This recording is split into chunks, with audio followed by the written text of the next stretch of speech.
If you're a fan of the Recruiting Future podcast, then you will absolutely love our newsletter, Recruiting Future Feast. Not only does it give you the inside track on what's coming up on the show, you can also find everything from book recommendations to insightful episodes from the archives and first access to new content that helps you to understand where our industry is heading. Sign up now and also get instant access to the recording of my recent webinar on the future of talent acquisition. Just go to recruitingfuturefeast.com/webinar. That's recruitingfuturefeast.com/webinar. There's been more of scientific discovery, more of technical advancement and material progress in your lifetime and mine than in all the ages of history.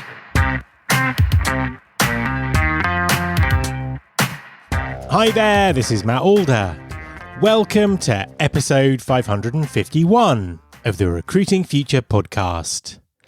If you've been listening to the recent episodes of the show, you'll have noticed the considerable amount of innovation currently happening in high-volume hiring. Driven by skill shortages and automation technology, high volume is the one area that has given us an insight into what the future might look like for talent acquisition. Over the next 2 episodes, I'm going to dive deeper into automation and AI in high volume hiring by speaking to 2 technology CEOs with products that are helping shape the future. My first guest is Stephane Rivard, CEO and co-founder of Hiring Branch. Several of Hiring Branch's customers have used the technology to move away from human interviews completely. Stephane talks us through the results they're getting and the implications for the future of talent acquisition. Hi, Stephane, and welcome to the podcast. Thanks, Matt. Great to be here today and excited to be talking about the future of interviewless hiring. Absolutely. Well, it's a great pleasure to have you on the show. Before we get started, could you just introduce yourself and tell everyone what you do? Yeah, so my name is Stephane Rivard, and I'm the co-founder and CEO of Hiring Branch. And what we've done is that we've built a pre-hire assessment that gives a candidate a preview of the job, and they actually get to do the job for about 20 to 30 minutes. And we measure how well they'll do at the job using artificial intelligence. Now, you mentioned interviewless interviewing right at the start there. And one of the things that we've talked about quite a lot this year on the podcast is this whole concept of recruiterless recruiting, or, the recruitment process being disrupted by AI and, having less humans working in it, as it were. What's your take on all that? Is this an idea that's gaining traction? What are you seeing?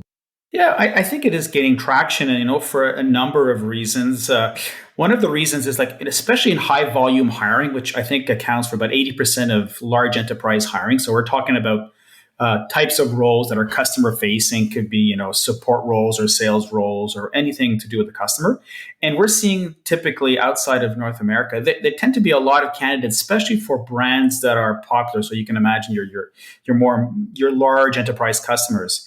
And they can get inundated with CVs or resumes, and it's very difficult to find from a CV how well that candidate will do a job. So I think that by introducing, more automation into the process, you can find candidates that have the skills that directly lead to performance in your organization. So more and more, as we see these from our customers being deployed, they start deploying into multiple verticals that they hadn't seen before. So there is a definite uptrend in this, and we can also see the results are starting to prove from themselves. And are they still using recruiters, or have they moved to recruiterless recruiting?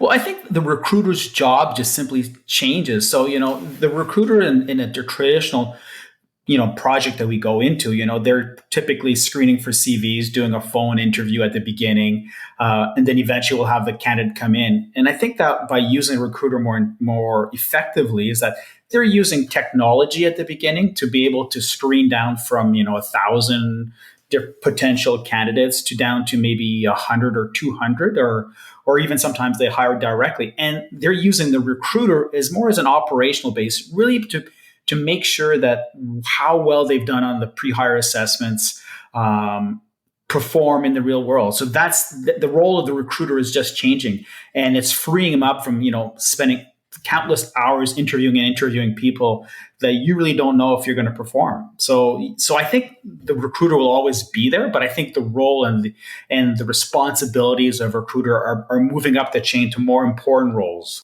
So one of the things that when we were talking about AI and automation and what might happen to recruiting a few years ago, one of the biggest concerns was around candidate experience and the ability to assess people.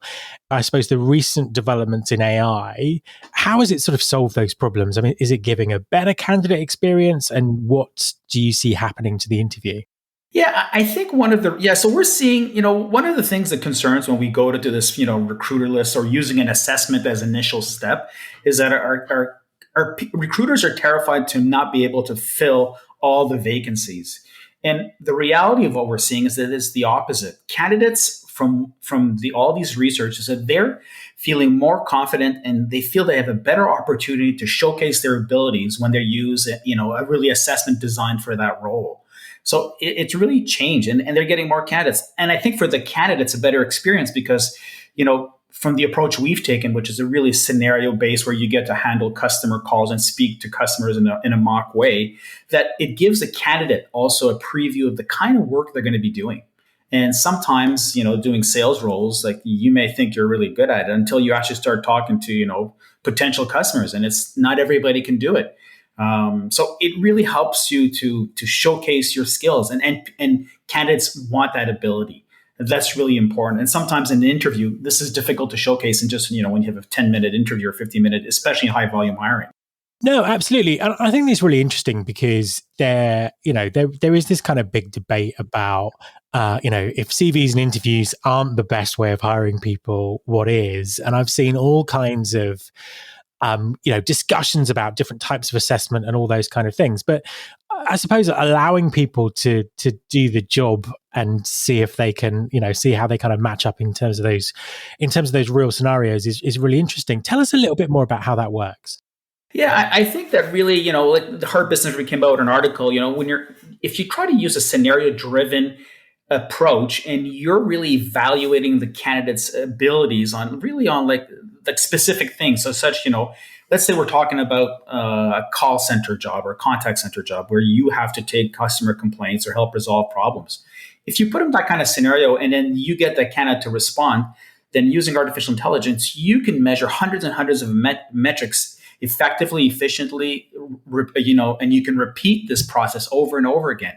And with our customers, we can really hone down to specific skills, especially with the kind of framework that we use, using a soft skills framework as part of the underlying technology, is that we can pick out the specific skill set that drives success. And that's really how it's changing. And I think that's really something that no one really looked at about, companies more and more are looking for, they're looking at metrics and looking at, optimization and measuring things. And before, hiring was very difficult to measure. How do you measure an interview, how well that person will perform? And I think using artificial intelligence and using all these, hundreds of metrics that we've come up with really allows you to hone in on specific skills that will drive success for your company. And do you think, obviously we're talking about this in the context of high volume hiring, and it is an area where we're seeing a huge amount of innovation, and a lot of that is sort of being driven by the market and the need to hire people quickly. Do you think this kind of approach is limited to these kind of areas, or could it spread throughout different types of recruiting? Well, I think that, as we've deployed this in certain specific jobs, we're getting that same kind of demand for moving up the chain. So one of our large clients, they operate globally. They want to start testing their hires that have proven to be successful for team building skills or leadership skills. And is there a way for us? So we are experimenting. We have some research going on to be able to using up the skills. So I think anytime that you have an opportunity to measure someone in an unbiased way, using an approach and framework that is completely unbiased and really specific on certain skills, then there's a huge opportunity to use this type of technology. And I think that's proven over and over again. We've successfully done it in the high volume hiring, where we can improve every single important metric in the company depending on the business outcomes. So to answer your question, I think there is an opportunity to do that. I think that as you're going higher up, the role of the interviewer, the role of the recruiter will still be important. But I think it's just giving him more information to be able to make great sound business decisions. And is there anyone you're working with at the moment who's, scrapped the interview entirely and automated the whole kind of recruitment process? We have so most of our customers scrap the interview process completely after probably like a 6 months. It is nerve-wracking to scrap that whole, but they do scrap it and they change that interview process into a job fit process. So what that means is that they've validated that candidate has the skills, and they will have at that point either they'll have someone do an operational interview to make sure that they're a cultural fit. So we're seeing more and more of that at the end of that whole process, which happens very quickly. By the way, you can hire someone within 24 hours. That last part is where you interact with that candidate to find out if they're a good fit, if they have a cultural fit with your organization. So we're seeing that. We have other customers who've scrapped it completely. Really, the only time that they'll talk to someone from the company is really for the onboarding process. So it really depends on how your organization fits. But I still think that the last part is really important, to meet a human. At the end of the day, if you're going to hire someone to talk to your customers, then you should have a chance to talk to that candidate also. Yeah, and I suppose does it work from the flip side as well? Because one of the things about interviews is the opportunity for the candidate to ask questions about the roles and, in some cases for the recruiter to kind of sell the role and sell the organization. Where does that process go to and sit in this kind of way of working? How does the employer persuade the candidate that this is the opportunity for them? Yeah, and I think that part of when we're going into the pre-hire assessment, we do a bit of custom work on them to fit that role, but they have the companies have an opportunity within the experience to really share about the culture of the company within that, and giving them the candidate a lot of information about the company and the role and the opportunities. So we're seeing that kind of content being introduced into the assessment. And I think back to the last hole is really at the end. Back into the cultural fit. And you have to realize that people who are applying for high volume jobs, they really want a quick answer. So by using, removing all these initial steps that typically take up to, 24 days, like, scheduling interviews, rescheduling interviews, screening interviews, instead of you really the first step you do is you do this pre-hire assessments. It gives you a preview of what the kind of work, what's the culture of the company. And then the recruiter can reach out to you within 24 hours and you can typically be hired within 48 hours. So I think all these steps is really, encouraging, and it's really gives a good feeling for those employees. It gives them really a good, understanding of what that company is about. A quick message from our sponsor, Winolo. Hi everyone, I want to tell you about Winolo. That's Winolo. Winolo stands for Work Now Locally. Winolo enables businesses to find quality workers for on-demand, seasonal, short-term and long-term work. Ditch the bulky paperwork and interview process and use Winolo to find quality workers fast and get work done even faster. With flexible workers and no platform fees, you can save on operating costs, meet demand, and maximize earnings with ease. Winolo is available in over 100 markets, including Chicago, Dallas, Atlanta, New York, and Seattle. Get workers who are ready to work and spend less time finding them with Winolo. Go to www.winolo.com/pod. That's www.winolo.com/pod and take the stress out of finding workers. I suppose in terms of timescales moving towards the future, so you're seeing evidence that this is working. You've got clients who are moving away from interviews, some of them potentially scrapping them altogether. How long do you think it would take for that to be the norm in high volume hiring? Is this a movement that's gaining traction? Yeah, I think, we did see an inflection point. I think with the advent of ChatGPT and people realizing what you can accomplish with artificial intelligence, all of a sudden people are paying more attention. So at the moment, we're seeing all our clients and potential clients really trying to crack this nut and really trying to figure out, how to accelerate. So we're seeing this accelerating at the moment, especially for specific roles, which can be really well geared to moving to this process. So, I think within the next, 6 months to 24 months, we're going to see like all high volume hiring will be recruiterless. And what are the implications for that? I suppose there's two bits to this. So the first part is, what's the implication for, the industry in terms of, resources and money saved and all that kind of thing?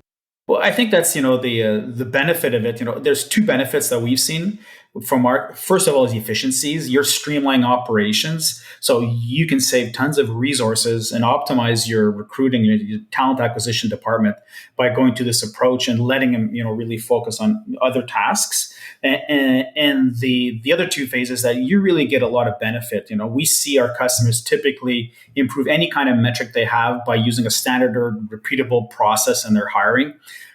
We're seeing companies who are in sales organizations generating up to 10 to 12% more revenue just by changing the way that they evaluate candidates by replacing an interview with an automated, which is really fascinating. And it's not something that we went out to accomplish. We really wanted to provide better tools, and our customers report this back to us. The other benefit is successful customer outcomes, first call resolution. The latest one we had with a large Canadian customer, they were able to reduce attrition, and they had high attrition. They reduced attrition by 15% just by really giving candidates a better preview of the job and measuring those candidates more effectively. So there's many, many benefits. And I think by using AI, you can really align the artificial intelligence with what you're trying to accomplish. And that's really an important part. It's like tailoring. It's like using ChatGPT or any tool. It says, I'm looking to accomplish this, and you can do that by using this kind of process. And the second part of the question is the implications for recruiters, because I know there'll be people who are listening who will be concerned for their futures in terms of being replaced by AI. What would your advice be to the recruiters who could be sort of the most directly affected by this? Well, I think, historically, if we look at any kind of new technology, there are really two types of outcomes that we've seen. People who adopt these types of technologies tend to thrive in organizations. And people who don't want to adopt, then eventually with time, their skills, they'll have to find new skills and reskill. I think artificial intelligence does not replace anyone. And we've seen this historically. We've seen this in the industrial age, with the advent of machinery and automations, that we thought that's it. The human is doomed. In reality, there are more industrial jobs than ever before. And the same thing if we look back into when, IBM Watson came out, what was really the first artificial intelligence, and people, that's it. Again, we're doomed. In reality, that technology is now embedded in many products, and there are many more jobs.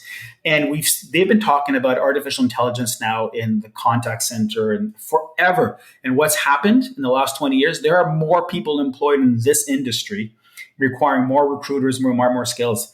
So I think as mankind, we need to adapt, to these new technologies. And there are many new opportunities that will develop from a recruiting point of view if you adopt and co-pilot all these technologies. We've been talking in the context of high volume hiring and taking out interviews and assessments, those kind of things. What other implications do you think AI might have on recruiting and HR and talent acquisition? What else is going to have to change or adapt or be enhanced by the technology that we're seeing? I think the whole process, the artificial intelligence affects the whole process, from recruiting, from programming. It helps the whole process from CV screening to helping find candidates that are ideal for the job. So, it's being introduced through the whole pipeline of employing to be able to figure out the skills, find out where those candidates are. Even with our companies using this kind of approach, they've figured out that certain skills in sales are better in certain cities in the country. So you can really dig down so using this kind of technology and otherwise throughout the whole recruiting process, you can really optimize. The next thing we're seeing is that really, upskilling candidates. That's the other thing. You can also use this technology to be able to figure out what skills that these candidates don't have, and either giving them that feedback back to them or hiring them and saying, there's only a couple things you don't have, active listening or being able to paraphrase, and then training them using the technology, again, artificial intelligence, to be able and go and train for those skills, which is we're seeing more and more in North America, especially with the lack of candidates we're seeing in the marketplace. There's obviously some, particularly around sort of large language models and things like that. There's some question marks about accuracy, those kind of things. But there's also a lot of incoming legislation or draft legislation around the use of AI in things like recruiting. Do you think that is going to affect the speed of progress? Do you think that the legislation is going to achieve anything? Where do you kind of stand on the, on this kind of issue? Well, I think that legislation I think it's mandatory. I think it's really important to be able to approach hiring in an unbiased way. I think that, using it just for artificial intelligent hiring is a bit shallow. I think you need to apply it throughout the whole process. Even in humans, there's unconscious bias. You've seen companies who have, not stellar reports on how they hire people and what kind of outcomes they get. I think that it should be applied. I think all companies, and we have this thorough review process that happens on a quarterly basis, that we constantly review our AI and how well it's working, and then making sure that we don't have bias creep that introduce into the models.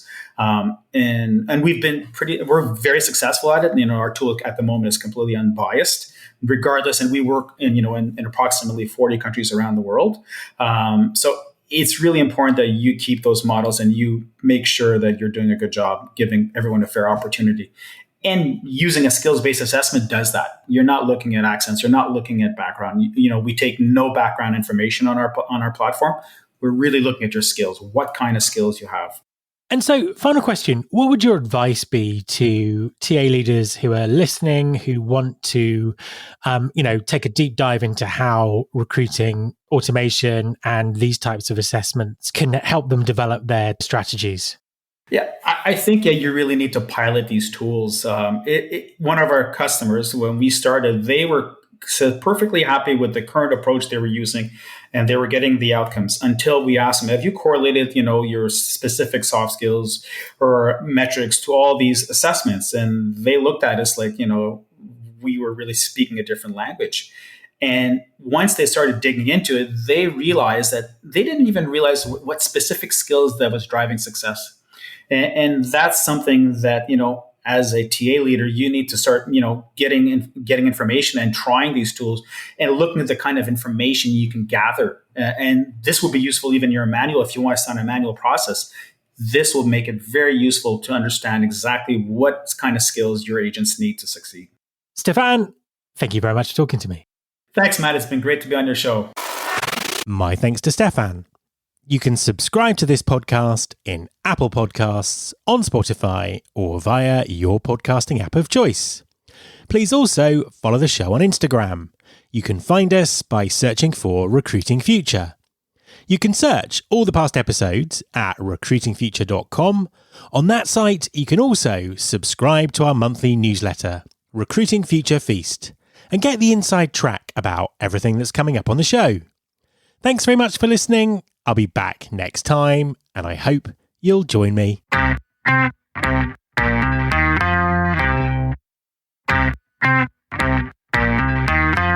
This is my show.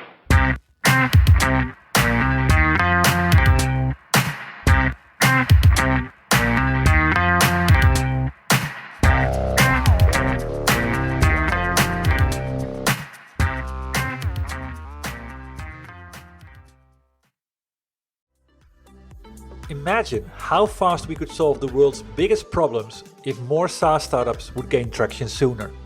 Welcome to the Tech Entrepreneur on a Mission podcast. This podcast is dedicated to sharing experiences from B2B SaaS CEOs who are going above and beyond to deliver change that is noticed.